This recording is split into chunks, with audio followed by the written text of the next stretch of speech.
Hello everyone, আপোনালোকে চাবলৈ আৰম্ভ কৰিছে আপোনালোকৰ আপোন চেনেল ইগল এডুকেশ্যন আৰু মবিজ মডাৰ আৰু আমি যোৱাকালি এটা ক্লাছ লৈছিলোঁ এই ক্লাছটো আছে ৰিভলিউচন ৰিলেটেড কোৱেশ্চনৰ ওপৰত আৰু সেই ক্লাছটো আপোনালোকে নিশ্চয় চাইছে আৰু ভাল লগা বুলি কৈছে কাৰণ টপিকটো অকমান নতুন যেন লাগিছে যদিও টপিকটো সম্পূৰ্ণ নতুন নহয় বাট পঢ়ুৱা যেটো টপিক হিচাপে তাক বেলেগকে যে পঢ়াইছে এইটো বস্তু নতুন জেনাৰেলি সেই টপিকটো আমি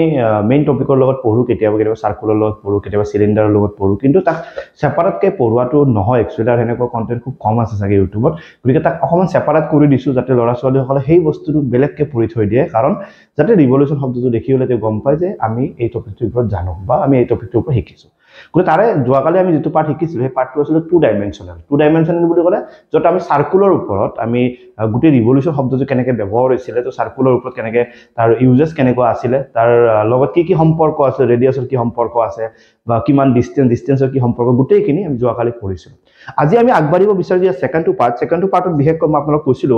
যে ৰিভলিউচন শব্দটো যেটা আমি ব্যৱহাৰ কৰিম আমি দুটা ধৰণে ব্যৱহাৰ কৰিম এবাৰ আমি টু ডাইমেনশনাল কনসেপ্টত তাক ব্যৱহাৰ কৰিম যেটো আমি সাৰ্কুলাৰ লগত সম্পৰ্ক আছে আৰু এবাৰ থ্ৰী ডাইমেনশনাল কনসেপ্টৰ লগত ৰিভলিউচন শব্দটো আমি ব্যৱহাৰ কৰিম ওকে তো ৰিভলিউচন শব্দটো যেতিয়া আমি টু ডাইমেনশন বা থ্ৰী ডাইমেনশন হিচাপে যেতিয়া ব্যৱহাৰ কৰিম তেতিয়া আমি এটা কথাৰ ওপৰত গুৰুত্ব দিব লাগিব যদি আমি থ্ৰী ডাইমেনশন হিচাপে পঢ়িব যাম তেতিয়া আৰু টপিক এটা আছে আৰু সেই টপিকটো তোমালোকে নিশ্চয় জানা আৰু সেই টপিকটো হৈছে সিলিন্ডাৰ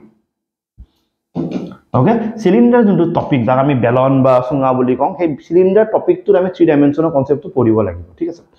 তো ইয়াতে কি হয় যেতিয়া আমি টু ডাইমেনশন পঢ়িছিলো তেতিয়া আমি সাৰ্কুলাৰ ওপৰত পঢ়িছিলো বৃত্তৰ ওপৰত পঢ়িছিলো না তো বৃত্তৰ ওপৰত পঢ়োতে আমি কৈছিলো যে এটা চকা কিমান পাক ঘূৰিছে বা সেই চকাটোৰ যেটো ব্যাসাৰ্ধ বা ৰেডিয়াছটো কিমান হয় সেই সম্পৰ্কে আমি আলোচনা কৰিছিলো ৰাইট তো তাতে আমি সেই বস্তুখিনি পঢ়িছিলো কিন্তু আমি সিলিন্ডাৰত কি বস্তু পঢ়িম বা থ্ৰী ডাইমেনশনত সেই বিষয়ে আমি কি বা কেনেকুৱা বস্তু আমি পঢ়িব লাগে সেই বিষয়ে আজি আমি আলোচনা কৰিম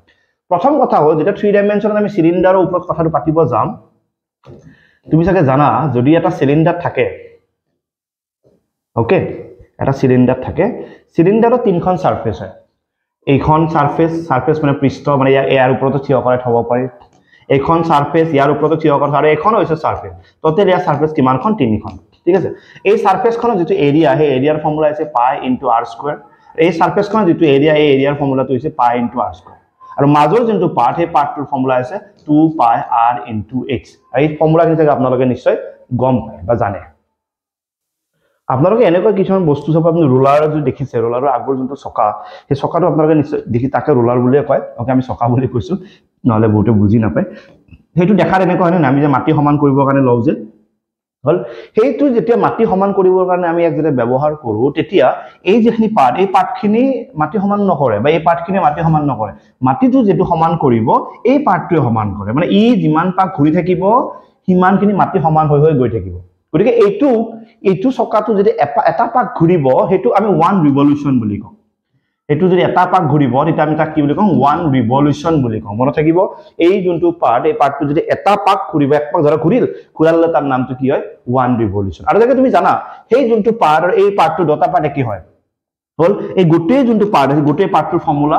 2 পাই r আৰু এই গোটেই পাৰ্টটোৰ ফৰ্মুলাও কি হয় 2 পাই r ইনটু h হয় মানে আমি এটা কথা গম পাইছো যেতিয়া চকাটো এটা পাক ঘূৰিব যাক আমি ম্যাথমেটিক্যালি ওয়ান ৰিভলিউচন বুলি কৈ আছো সেই ওয়ান ৰিভলিউচনৰ যোনটো ৰিজাল্ট সেই ওয়ান ৰিভলিউচন ইকুৱেল টু আমি কি বুলি মানি লব পাৰো 2 পাই r ইনটু x আৰু ইয়াতে যোনটো r আছে r টো হৈছে ইয়াৰ ব্যাসাৰ্ধ বা ইফালৰ পৰা চালে এনেকৈ দেখা পাবা তুমি আৰু যোনটো h দেখিছা সেই h টো এনেকৈ চালে কি হয় হাইট কিন্তু যেটা চকাটো এনেকৈ থাকিব বা সিলিন্ডাৰটো এনেকৈ থাকিব তেতিয়া আমি h টো এনেকৈ থাকিব না নাই তো এনেকৈ থাকিলে তাৰ h বা হাইট বুলি শব্দটো মিনিং নকৰে তেওঁলোকে এটো বস্তু কি বুলি ক'ব লেন্থ বুলি ক'ব মনত থাকিব যেতিয়া সিলিন্ডাৰটো এনেকৈ থাকিব ভাৰ্টিক্যালি তেতিয়া ইয়াৰ নাম হাইট হয় কিন্তু যেতিয়া ই এনেকৈ হৰাইজন্টালি থাকিব তেতিয়া এই বস্তুটো হাইটে হয় কিন্তু হৰাইজন্টালি থাকাৰ কাৰণে হাইট ওয়াৰ্ডটো তেওঁলোকে ইউজ নকৰে কি ইউজ কৰে লেন্থ আলটিমেটলি লেন্থ মানে কি হয় h হয় বুজি পাইছা ইয়ালৈকে ওকে তো আলটিমেটলি আমি এটা কথা গম পাইছো চকাটো এটা পাক ঘূৰিছে দ্যাট মিন ওয়ান ৰিভলিউচন আৰু এটা পাক ঘূৰামি যে কাৰ্ভ সাৰফেস বুলিও কয় দে কি বুলি কয় কাৰ্ভ সাৰফেস বুলিও কয় তো সেই যোনটো কাৰ্ভ সাৰফেস আছে সেই কাৰ্ভ সাৰফেসটো আমি কি কৰো ওয়ান ৰিভলিউচন হিচাপে ব্যৱহাৰ কৰো তো one revolution equal to 2 into pi into r into h r means radius দিয়া থাকিব হাইট মানে যেটো লেন্থ h হিচাপে আমি ইউজ কৰিম হেতু দিয়া থাকিব আৰু এটা revolution means this one two revolution means 2 into this one 100 revolution means 100 into this one কেবল সাবধান r or যেটি ইউনিট h or যেটি ইউনিট দুটা ইউনিট যাতে সেম হৈ থাকে হেতুৰ ওপৰত গুৰুত্ব দিব লাগিব সেন্টিমিটাৰ থেকে গোটে সেন্টিমিটাৰ মিটাৰ থেকে গোটেখিনি মিটাৰত যাব লাগিব ইয়ালৈকে সবে বুজি পাই আছে যদি বুজি পাই আছে আমি ইয়াৰ ওপৰত কোৱেশ্চন প্ৰথমটো কোৱেশ্চন আপোনালোকক দেখাম ঠিক আছে না সব তো এইটো প্ৰথমটো প্ৰশ্ন আপোনালোকক দেখাইছো কি আছে সব ডায়ামিটাৰ দিয়া আছে ৰোলাৰৰ কিমান 84 কিন্তু আমি এটা সদায় জানো আমাৰ ডায়ামিটাৰৰ কোনো কাম নাই আমাৰ কিহৰ কাম আছে ৰেডিয়াছৰ কাম ৰেডিয়াছ হলে কি ইয়াক 2 দি হৰণ কৰা 4 বাৰ 2 বাৰ দ্যাট মিন্স 42 সেন্টিমিটাৰ ক্লিয়াৰ ইয়ালৈকে ওকে ইজ লেন্থ তো লেন্থ মানে কি বুজি পাইছা তুমি আলটিমেটলি হাইট মিনিং কৰি আছে কিমান দিয়া আছে 120 সেন্টিমিটাৰ তো ইয়াত এটা বস্তু ভাল হৈছে ইও সেন্টিমিটাৰ ওকে প্ৰবলেম নাই ইয়াত কৈছে ইট টেক্স 500 কমপ্লিট ৰিভলিউশন কিমান পাক চকাটো ঘুৰিছে 500 পাক চকাটো ঘুৰিছে এপাক ঘুৰিলে কিমান 2 পাই rh 500 পাক ঘুৰিলে কিমান 500 পূৰণ 2 পাই rh বুজি পাইছা না ওকে তো ওকে তো এখন মানে প্লেগ্ৰাউণ্ড আছে প্লেগ্ৰাউণ্ডখন কিবা মানে মাটি যেতে কিবা সমান কৰা কাম আছে কাম কৰা কাৰণে হি চকাটো যেতে ঘুৰাইছে ৰোলাৰটো যেতে ঘুৰাইছে ঘুৰাওতে 500 পাক ঘুৰাব লগা হৈছে তো find the area of the playground in metre square তুমি ই যিমান পাক ঘুৰিছে হি হিমানখিনি জায়গা কভাৰ কৰি আছে চাব ইয়াতে আছে ই এটা পাক ঘুৰি যায় এই জায়গা কভাৰ কৰিলে আৰু এটা পাক ঘুৰিছে আৰু এই জায়গা কভাৰ কৰি 500 পাক ঘুৰতে গোটে ফিল্ডখন কভাৰ কৰি গৈছে মানে 500 পাক ঘুৰতে যিমানখিনি জায়গা গৈছে এখনি ফিল্ডখনৰ কি হৈ যাব এৰিয়া হ'ব বুজি পাইছা তো ইয়াতে কিন্তু মিটাৰ স্কয়াৰ আছে তোমাৰ ইচ্ছা মিটাৰটো তুমি আগতে কনভাৰ্ট কৰিবা নে লাষ্টত কনভাৰ্ট কৰিবা তোমাৰ নিজৰ চইচ হল আগতে যদি মিটাৰত লৈ যোৱা তুমি কি কৰিব লাগিব ইয়াক 100 এৰে ডিভাইড কৰিব লাগিব ই মিটাৰ বনি গল ইয়াকো কি কৰিব লাগিব 100 এৰে ডিভাইড কৰিব লাগিব মিটাৰ বনি গল এটা আগতে কৰিব পাৰা এটা আমাৰ প্ৰশ্নটো কি 500 পাক ঘুৰিছে তো ফৰ্মুলা কি হ'ব 500 ইনটু এটা পাকৰ ফৰ্মুলা 2 পাই r that means 500 into 2 পাই r বুজি পাইছা 500 into 2 মানে কিমান 1000 পাই মানে কিমান 22/7 r মানে আকৌ কিমান আছে 42 divided by 100 আৰু h মানে কি আছে 120 divided by 100 অসুবিধা হোৱা নাই চাগে বুজি পোৱা শূন্য দুটা ইয়াৰো দুটা কাটা গল ইয়াৰ এটা কাটা গৈছে আৰু ইয়াৰ এটাৰ লগত ইয়াৰ এটা কাটা গৈছে হাতেৰ ইয়া কেইবাৰ গৈছে 6 বাৰ তলত কিবা আছে নেকি নাই ওপৰত কি আছে 22 আছে আকৌ 6 আছে আকৌ কি আছে 12 গুটে কেটা পূৰণ কৰি দিয়া লাষ্টত গুটেখিনি যদি মিটাৰত আছে তো মিটাৰ স্কয়াৰ লিখি দিয়া তুমি आंसर পাই যাবা এটো ৰিভলিউশনৰ 3D ৰ প্ৰথমটো প্ৰশ্ন আপোনালোকক দেখাইছো তো মোৰ সম্ভৱ 3D পাৰ্টটো বহুত বেছি টান নহয় 2D পাৰ্টটো যেনেকৈ 2 পাই r ইউজ হৈছিল ইয়া 2 পাই r into h ইউজ হ'ব তো নেক্সট টাইম যদি পৰীক্ষা দেখা পোৱা মোৰ সম্ভৱ এৰি থৈ আহিব লগা নহব আপোনালোকৰ ঠিক আছে হৈ যাব ওকে স্ক্ৰিনশ্বট লৈ ল'ব পৰা আপোনালোকে তো নেক্সট কোৱেশ্চনটো এবাৰ চেক কৰো টপ 20 টেষ্ট সিৰিজ বিস্কন টেষ্ট সিৰিজ আছে যি পৰীক্ষা আপুনি বহিব বিচাৰিছে গ্ৰেড 3 গ্ৰেড 4 বিস্কন টেষ্ট সিৰিজ সলভ কৰক বহুতখিনি আইডিয়া পাই যাব মানে কেনেকৈ টাইম মেনেজ কৰিব এখনত প্ৰায় 80 টাকে কোৱেশ্চন আছে অল সাবজেক্টৰ তো টোটাল 20 খন প্ৰায় 1600 কোৱেশ্চন প্লাস সলিউশন 1600 কোৱেশ্চন আকৌ সলিউশন আছে দুটা ল্যাঙ্গুৱেজ আছে মানে সব আছে মানে প্যাকেজ আছে আৰু কমপ্লিট ওকে ইয়াতে কি আছে এখন ৰোলাৰে 750 কমপ্লিট ৰিভলিউশন কিমান পাক ঘুৰিছে 750 পাক ঘুৰিছে আৰু এৰিয়া উলাব লাগে যদি ইয়াত দুটো ডায়ামিটাৰ কিমান দিয়া আছে 84 তো ডায়ামিটাৰ আমি কি কৰিম ৰেডিয়াস 84 আধা কিমান 42 কি আছে সেন্টিমিটাৰ আৰু লেন্থটো কি আছে মিটাৰ গটিকে লেন্থ মানে আমি কি অকমান আগত কৈছে h হয় ন তো 1 মিটাৰ তো ইয়াতে কোনবা এনেকুৱা কিবা কথা দিছে নেকি find the area in metre square একো দিয়া নাই গটিকে তোমাৰ ইচ্ছা যেনেকে মিটাৰতো নিব পৰা সেন্টিমিটাৰতো নিব পৰা তো মই সেন্টিমিটাৰত নিলে তো 100 আছে এক আছে ন তো কি হ'ব 100 সেন্টিমিটাৰ যদি একো কোৱা নাথাকে তুমি সেন্টিমিটাৰত লৈ যাব নতুবা মিটাৰত লৈ যাব বা অপচনত যদি কিবা মিটাৰ স্কয়াৰ সেন্টিমিটাৰ স্কয়াৰ লিখা থাকে এইটোৰ ওপৰতো ডিপেন্ড কৰিব পাৰা হল তো এতিয়া আমাৰ ফৰ্মুলাটো কি হ'ব এপাক ঘুৰিলে ফৰ্মুলা কি 2 পাই r into h গটি চকাটো কিমান পাক ঘুৰিছে 750 পাক ঘুৰিছে তো ফৰ্মুলা হ'ব 750 into this হল তো 750 into 2 পাই মিস কি আছে 22/7 আকৌ r মানে কি আছে 42 আকৌ h মানে কি আছে 100 ঠিক আছে না সব হল তো ইয়াতে বিশেষ কাটা কাটি নাই হাতে দি কেইবাৰ গল 6 বাৰ বাকিখিনি পূৰণ কৰি দিলে হল কেইটা শূন্য এটা দুটা তিনটা ইয়াত অকল কি আছে 75 ইয়াতে 2 ইয়াতে 22 আৰু ইয়াতে 6 গুটি কেটা পূৰণ কৰি ইয়াত লিখি দিবা গুটিখিনি যদি সেন্টিমিটাৰত আছে তো সেন্টিমিটাৰ স্কয়াৰ লিখিবা আৰু যদি মিটাৰত নিব লাগে তো একটা মিটাৰত লৈ যাব পাৰিবা ওকে তুমি জিনে যেনেকৈ সুবিধা পোৱা তুমি নিজৰ মতে কৰিবা হল তো ঠিক আছে আৰু কোনোবাই কমেন্ট কৰিব পাৰে স্যাৰ অসমীয়াত দিয়ক মই বাক্যটো মুখেৰে মাতিয়ে দিছো হল গটিকে তাত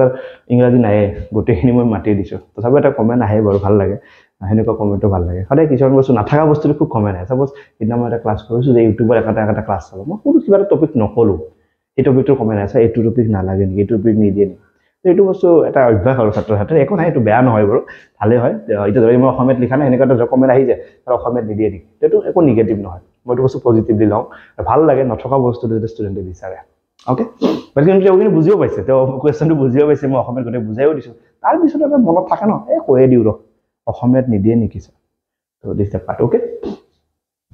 the diameter of a ruler is 1.5 meter long is 84. Okay, diameter of a roller খন 1.5 meter long, মানে height to 1.5 দেই, সাৱধান প্ৰশ্নটো পৰতে, diameter to 1.5 নহয়, diameter of roller, যিখন ৰুলাৰ আছে ৰুলাৰ এখনৰ লেন্থটো ইমান, বা diameter 84, diameter 84 ৰেডিয়াস কিমান হ'ব 42, ঠিক আছে। আৰু দুটা ওকে, এইটো সেন্টিমিটাৰত আছে আৰু এইটো মিটাৰত আছে, তো কি কৰা, মিটাৰতো লৈ যাওঁ নেকি, তো মিটাৰত লৈ কি দি হৰণ কৰিবা, 100 দি হৰণ কৰিবা, সেন্টিমিটাৰত দিলে 100 দি পূৰণ কৰিব। ইট টেক্স 100 ৰিভলিউশন, কিমানটা ৰিভলিউশন, 100টা ৰিভলিউশন। তো এখন প্লেগ্ৰাউণ্ড সিহঁতে লেভেল কৰিব লাগে। ওকে, তো প্ৰথমতে কিবা পইচাৰ কথা কৈছে, কিমান পইচা যাব, তো এটা কাম কৰো, আগতে কিমান যিখিনি জায়গা আছে চাই লওঁ। ফৰ্মুলা কি হ'ব, 100 পাক ঘূৰিছে, 1 পাকত 2 পাই RH কে গৈছে, পূৰণ কৰি দিছো 100 পূৰণ 2 পূৰণ পাই মানে 22/7, আৰু ইয়াতে স্কোয়াৰ মিটাৰ শব্দটো আছে দেখিছা, গোটেইখিনি বস্তু মিটাৰত লৈ যাওঁ, তো মিটাৰতে আছে। তো r ৰ ভ্যালু কিমান আছে 42/100, আৰু এটো 1.5 1.5 ৰ মই পইণ্টটো গুছাই দিছো, তলত কি আহিছে 10, 1.5 ৰ পইণ্টটো গুছাই দিছো, তলত কি আহিছে 10। 100 কাটা গৈছে, 7 দি কেইবাৰ গৈছে 6 বাৰ গৈছে, 2 দি কেইবাৰ গৈছে 5 বাৰ গৈছে, আৰু 5 দি কেইবাৰ গৈছে 3 বাৰ গৈছে। তো তলত বৰ্তমান একো নাই, ওপৰত কি আছে 22 পূৰণ 6 পূৰণ 3। ওকে, তো কিমান হ'ব চোৱা, 6 2 গুণ কিমান 12, 6 2 গুণ 12 একে কিমান 13, লগত কি আছে 3, 3 2 গুণ কিমান 6, 3 3 গুণ 9, 3 1 গুণ কিমান 3, ঠিক আছে। তো এটো 396 মিটাৰ স্কয়াৰ। তো ইয়াতে আমাক কোৱা আছে যে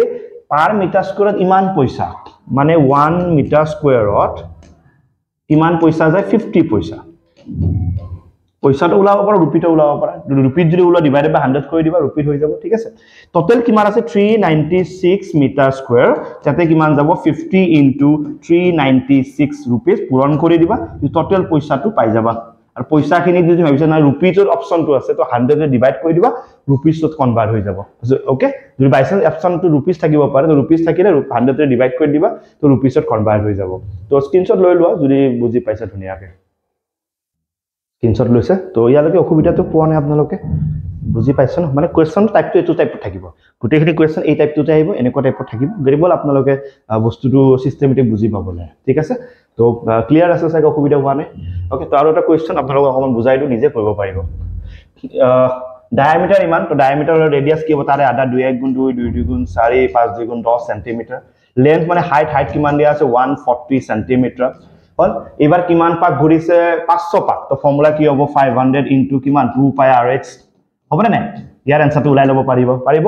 আৰু আমাক কৈছে প্ৰতিটো স্কয়াৰ মিটাৰত 50 পইচাকে কৈছে। অকমান আগত মই যেনেকৈ ক'লো 1 মিটাৰ স্কয়াৰত, square metre metre square, 1 metre স্কয়াৰত 50 পইচা, ৰুপিস লাগিলে 100 দি হৰণ কৰি ল'বা, হেতুও কৈছো। টোটাল যিমান ওলায় সিমান মিটাৰ স্কয়াৰ যদি ওলাব লাগে 15 লগত, এই পইচাটোৰ লগত এই পইচাটো মানে যদি এৰিয়াটো পূৰণ কৰি দিবা, এনসাৰটো পাই যাবা। তো এইটো এনসাৰটো মোক জনাবা, কিমান ওলাই কমেন্ট কৰি জনাবা, আৰু তো এনসাৰটো জনালে এটলিষ্ট মই গম পাম যে বুজি পাইছা না নাই। ওকে, কমেন্ট কৰি জনালে মই গম পাম যে বুজি পাইছা নাই। তো পুৰা ক্লিয়াৰ আছে, 3D ৰ কোৱেশ্চন আহিলে প্ৰবলেম নাই, 2D ৰ কোৱেশ্চন আহিলে প্ৰবলেম নাই। ওকে, একো অসুবিধা নাই। তো এইটো আছিলে আমাৰ ৰিভলিউশন ৰিলেটেড কোৱেশ্চনৰ দুটা পাৰ্ট, এটা আছে 2 ডাইমেনশন, এটা আছে 3 ডাইমেনশন। গতিকে মোৰ সম্ভৱ বুজি পোৱাৰ অসুবিধা হোৱা নাই। তো চাই দেখিব আপোনালোক আপোন channel এগাৰ education. Thank U so মাচ, থ্যাংক ইউ সো মাচ।